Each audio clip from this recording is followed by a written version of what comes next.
जी अस्सलाम वालेकुम। सुबह का आगाज़ कर रहे हैं जी। बहुत ही प्यारे व्यूज़ हमारे शहर में सुबह सुबह हो रही है बारिश।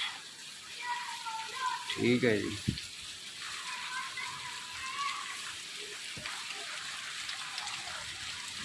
वो ज़की और बिल्ली नहा रहे हैं। ठीक है, ये इधर खड़ा हुआ है और बहुत अच्छा व्यू, बारिश मज़े का।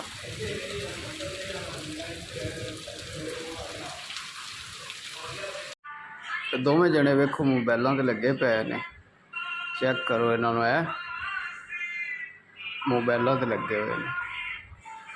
पापा खान लगे हैं रोटी।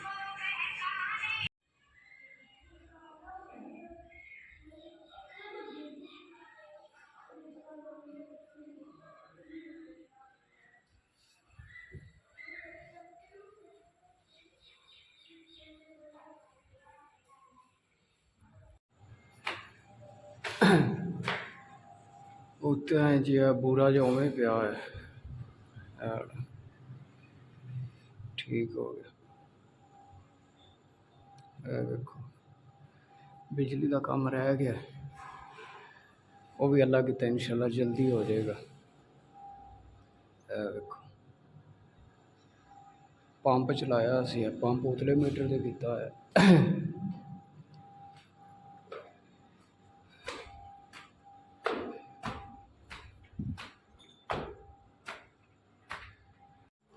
उत्ते है जी हनेरा,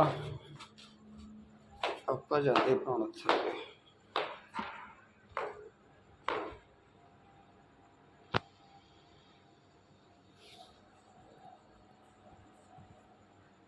हाँ हूँ साफ हो।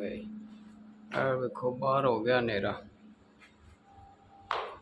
कुर्सियां पई हुई ने उत्ते पा ली दी ने, झट बह बू चाहिए। सरकार है निज़ाम ते हाँ, इस वाशरूम दे विच है टाइल लगी हुई जी, ए वाली लवाई हुई वाशरूम च। नाल इहदे कमरा, उधर भी कमरा सी। वाले वाशरूम च वाली लगी हुई है। उत्ते मिट्टी पई है, नज़र नहीं सही आ रही है चीज़। ठीक हो गया। ते किचन दे विच अल्लाह तुहाडा भला करे, चीज़ लगी हुई। किचन ओपन है, सीढ़ी के थल्ले सैकंड फ्लोर का। ठीक है। तो बाकी वीडियो तुहानू किहो जी लगी कमेंट बॉक्स में दस्या जे। वीडियो अच्छी लगी हो लाइक शेयर कमेंट करें जे। इंशाल्लाह बहुत जल्दी बहुत अच्छी तो अच्छी वीडियो लैके तुहाडे सामने आवांगे। बाकी वीडियो अच्छी लगी हो लाइक शेयर कमेंट लाजमी करके जाया जे। तो अल्लाह तुहानू खुश रखे, खुश रहो, आबाद रहो, मुस्कुराते रहो। अल्लाह पाक सारियां दी परेशानियां दूर करे। आमीन। अल्लाह हाफिज़।